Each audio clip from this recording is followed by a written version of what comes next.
শুভ সকাল বন্ধুরা, কেমন আছো তোমরা সবাই? আশা করি খুব ভালো আছো, আমিও ভালো আছি। আমি সুষমা চলে আসলাম তোমাদের সামনে এমএস লাইফস্টাইলের নতুন একটি ব্লগ ভিডিও নিয়ে।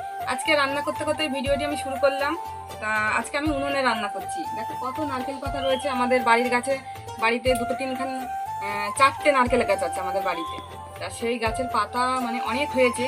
এবার তো সবসময় আমি গ্যাসেই রান্না করি, তাই ভাবলাম যে উনুনে একটু রান্না করি। এটা আমার শাশুড়ি মায়ের উনুন, মাটির উনুন।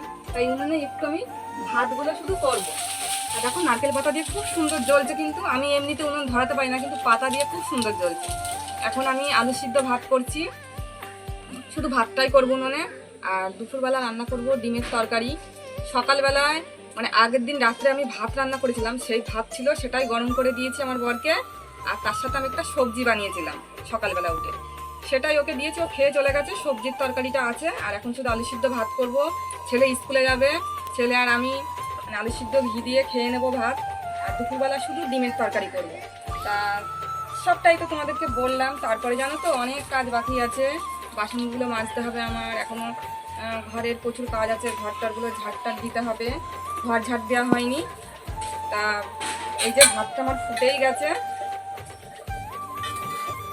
আজকে না কলে জল দেয়নি, দেখো ভাত ফুটেই গেছে। ভাত আমি আর একটুখানি হবে নামাবো, তারপরে বাসনগুলো মেজে নেবো, নিয়ে ছেলে আর আমি ভাতটা খাবো। ছেলেকে স্নান করাতে হবে, মানে ছেলের স্কুল থাকলে প্রচুর কাজ প্রচুর কাজ। মানে ছেলের স্কুল থাকলে পরে আমি পাগল হয়ে যাই একেবারে। সকাল থেকে উঠে ওকে উঠানো, ওকে খাওয়ানো, বই পড়ানো, মানে এগুলো তো করছিল একা একা।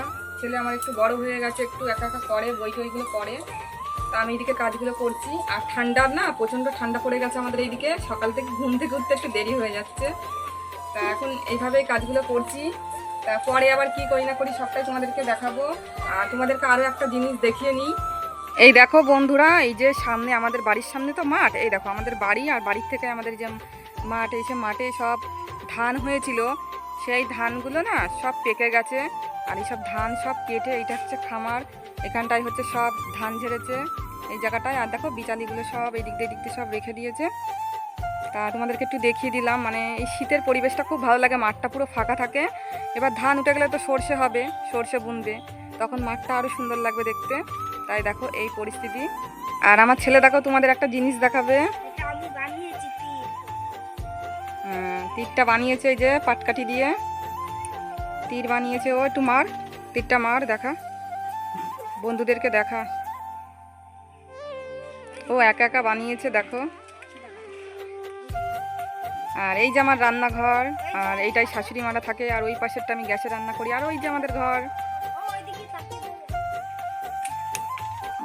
এই যেখানটা এসে পড়েছে, ভালো বানিয়েছে। ঠিক আছে বাবু, তুমি বই পড়োকে যাও, আমি ভাতটা রান্না করে যাচ্ছি ঘরে। আবার স্নান করবে ছেলে, ছেলে পড়ছিল এতক্ষণ ঘরে। আমার আর ছেলের সকালের ব্রেকফাস্ট গরম ভাত, আলু সিদ্ধ, তার সাথে ঘি নেওয়া হবে। এটা দিয়ে আমরা কিন্তু দুজনে খাওয়া দাওয়া করে নেব। আমি এখন ছেলেকে নিয়ে বেরিয়ে পড়েছি স্কুলে যাওয়ার জন্য। তা আমার সাইকেলের মানে একটু লিক হয়ে গেছে, চাকাটা হাওয়া চলে গেছে, সেই জন্য হেঁটে হেঁটেই যেতে হচ্ছে। আজকে অনেকটাই খাটনি হয়ে যাবে, আর একটু লেটও হয়ে গেছে, তাই তাড়াতাড়ি হেঁটে যাচ্ছি ছেলে আর আমি। এই যে তা ওকে পৌঁছে দিই আগে স্কুলে, নাহলে পিয়ার লাইন হয়ে যাবে। তাড়াতাড়ি যাই, পরে আবার কথা বলছি তোমাদের সাথে। স্কুলে দেখো ছেলের ফাইনাল পরীক্ষার রুটিন দিয়েছে, সেটাই আমি ফোনে ছবি তুলে নিয়ে এসেছি, কারণ সামনেই তো পরীক্ষা। এই যে আমার ছেলের স্কুল, ছেলেকে স্কুলে দিয়ে আসলাম। আর ছেলের স্কুলে রুটিন দিয়ে দিয়েছে, পরীক্ষার রুটিনটাও মানে ফোনে ছবি তুলে নিয়ে আসলাম। এখন বাড়ি যাচ্ছি আমি। বাড়ি গিয়ে আমার প্রচুর কাজ আছে, সেগুলো করব। তারপরে আবার হচ্ছে ওকে নিতে আসতে হবে। ঠিক বাড়ির থেকে বেরোবো 2:45-র সময়, বাড়ির থেকে বেরোবো। এখন বাড়ি যাওয়া যাক, ঠিক আছে, পরে কথা হবে আবার। তারপরে দেখো চলে আসলাম একেবারে সন্ধ্যাবেলায়। দুপুরবেলা আর খাওয়া দাওয়া তোমাদেরকে দেখাইনি, কারণ ডিমের ঝোল করেছিলাম, ওটা দিয়ে খাওয়া দাওয়া করে নিয়েছি। সন্ধ্যাবেলায় তো হাজব্যান্ড কাছ থেকে বাড়ি আসলো, এসে বললো যে একটু চা করি, আর বললো যে ঘরে পাঁপড় আছে। আমি বললাম যে হ্যাঁ পাঁপড় আছে। তা বললো চলো চা আর পাঁপড় ভাজা আজকে সন্ধ্যার টিফিন হবে। সেই মতো দুজনেই কিন্তু রান্নাঘরে চলে গেছি, আর ও কিন্তু একে একে পাঁপড়গুলো ভেজে নিচ্ছে। পাঁপড় অনেকগুলো আনা হয়েছিল, সবই খাওয়া হয়েছে। তা অল্প কটা ছিল, তাই ভাবলো যে আজকে ভেজে নিই। আর পাঁপড় ভাজা কিন্তু খেতে দারুণ লাগে। এগুলো দেখো লম্বা পাঁপড়, তারপরে আছে যে এমনি ডাল দিয়ে খাই যে পাঁপড়গুলো গোল গোল, সেই পাঁপড়, আর হচ্ছে ব্যাট পাঁপড়। তা সব পাঁপড়গুলোই ভেজে নিচ্ছে। এরপরে কিন্তু রাত্রেবেলা খুব সুন্দর একটা ভিডিও তোমাদেরকে উপহার দেব, কারণ আমার বরের বন্ধুরা মিলে কিন্তু মানে আমাদের পাড়ায় দুজনের বাড়ি হচ্ছে কার্তিক ঠাকুর ফেলেছে। তা সেই ভিডিওটাই তোমাদের সাথে শেয়ার করব। অবশ্যই কিন্তু কমেন্টে জানিও, আর কেউ মিস করো না ভিডিওটা। সবাই সম্পূর্ণ ভিডিও দেখো, স্কিপ করো না। সবাই একটু হাইপ করে দিও।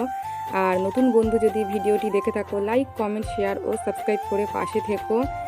আর প্রত্যেকেই ভিডিওটি দেখো, একদমই ছোট ভিডিও দিয়েছি, সবাই ভিডিওটি দেখো। তা দেখো খুব সুন্দর করে পাঁপড় ভাজা হয়ে গেছে। এই যে সন্ধ্যার টিফিন নিয়ে বসে পড়েছি। সন্ধ্যার টিফিনটা আমাদের একদম জমে যাবে। তা আমরা এখন খাওয়া দাওয়া করে নিই, আবার পরে তোমাদের সামনে আবার আসছি। হ্যালো ফ্রেন্ড, এখন রাত বাজে 12টা, আর আমাদের পাড়ার ছেলেপেলে 2-1 এখন ঠাকুর ফেলতে যাচ্ছে। আজ কার্তিক ঠাকুর ফেলতে যাচ্ছে, যেহেতু কালকে কার্তিক পুজো, তার জন্য। আর তোমাদের আমি দেখাচ্ছি, ওরা ফেলতে গেছে, আমি পিছু পিছু যাচ্ছি।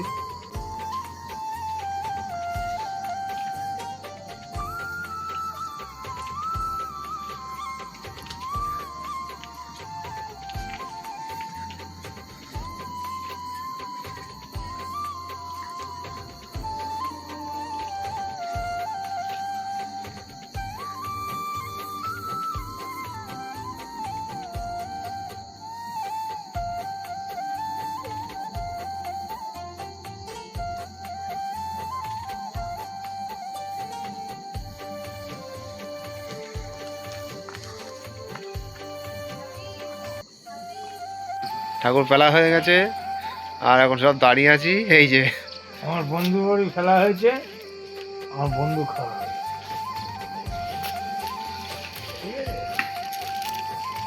আমি খুব ইচ্ছা ছিল পুজো করবো, কিন্তু অসুস্থ করা যায় না।